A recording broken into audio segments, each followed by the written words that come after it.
What's up, everyone? Pizzaholics. I'm over here at Angelina's Kitchen, one of my favorite restaurants in Staten Island. We're gonna go get a bite to eat, order some appetizers, and of course, some pizza.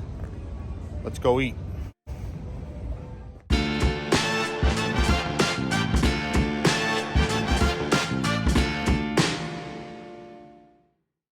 It was a weekday, 6 p.m. The place was 75% full.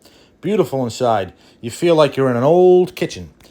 The pizza oven was flame fired, but they do throw wood in there. I was immediately presented with a beautiful piece of bread and some honey ricotta. Ricotta topped with honey. It was delicious. I love honey on ricotta. I don't like it on my pizza. I don't like it mixed with tomato sauce. But on honey, I'm game. That pizza bread was phenomenal. I'm assuming they're using the same dough. There's a look at the honey on the ricotta. We got the mussels. I'm going to save this for last. I didn't want to mess up my hands and touch camera equipment. They served it with crostini. The fried calamari were excellent. They cut them in a half-moon style and served with fried zucchini as well, which was pretty different. I enjoyed them tremendously. They were tender. I love the cut, the way they cut them in that half-moon style. Threw a little bit of the pepper on there, per bruciare il culo. If you understand Italian, you know what that means. I threw red pepper on there as well. Hey, spicy food boosts your metabolism by about 8%. So they say. Delicious fried calamari here. Tender to the core. Just absolutely phenomenal. I can't say enough. You throw the lemon on there, and you're good. What are we here for, folks? What are we here for? We're here for the pizza. Let's get down to business, folks. A Neapolitan style. And reason being is because it's a rather crispy type of Neapolitan. And yeah, you got the Neapolitan flop, but it crisps up towards the back. And it reminded me of the pizza over at Roberta's in Bushwick, Brooklyn, and Williamsburg. And a little bit of razza. I was getting razza vibes from this pizza. It was nice and robust and heavily topped with cheese and sauce. And the crust handled it. It handled it. Usually, with Neapolitans, you get a splotch of cheese here and there. This thing was loaded. It was loaded. I was so surprised. Before we get back to the pizza and score it, I want to talk about this little appetizer here. La antipasto siciliano. Panelli con arancini, rice balls. And as you guys know, panelli are fried chickpea fritters, as you can see there. Usually served with a bit of lemon. There was no parsley in them, which was disappointing. But anyway, I enjoyed it. Back to the pizza, okay? This is a 3-bite slice. You take 3 bites, that thing is going to go down. It's so tender and delicate. I could even polish off a slice in 2 bites. That's how tender this beautiful pizza is. Look at the even speckling. Look at the base. Look at the ass on that pizza. All right? Cooked perfectly.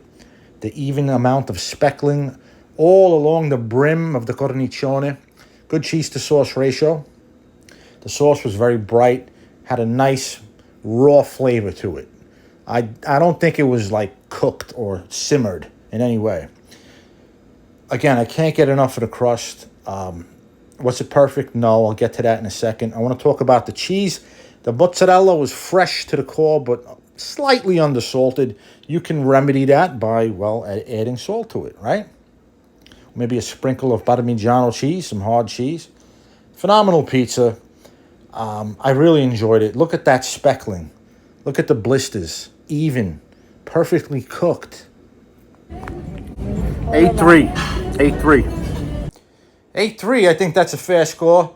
Very similar score to Roberta's in Williamsburg and Bushwick. And like I said, it reminded me of razza as well, except I think the razza crust was slightly more tender. So not exactly on razza level, but close. Here we have some swordfish. Pesce di spada, made with some capers, olives, cherry tomatoes, a nice rich tomato sauce. I tasted it. That's what my mom ordered. I got the bronzino, butterflied, skin on, deboned, served with some fennel salad combined with some chunks of orange.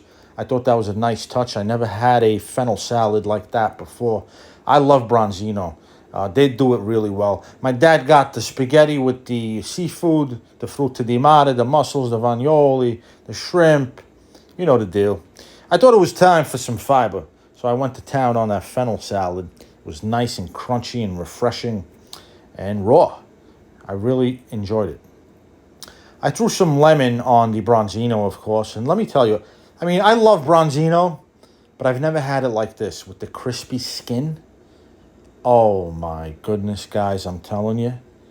A little lemon, a dash of salt.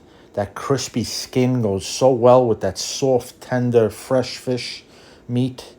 The textural contrast between the crisp and the soft, fresh fish.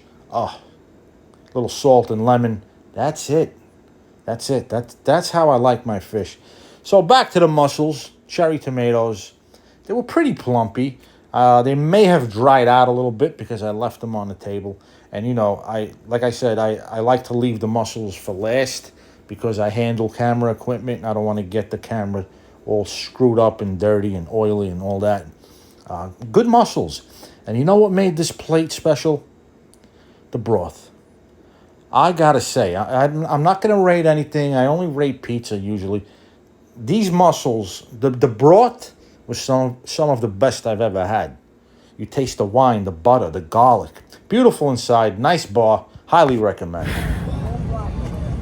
Stuffed. Guys, Angelina's Kitchen. My Italian relatives approve of this place. Go have the pizza, go have everything. The fish dishes, the pasta. And you'll enjoy it, believe me. Hit the like and the sub. I'm out. And remember, keep those bellies full. Wine. Sounds good.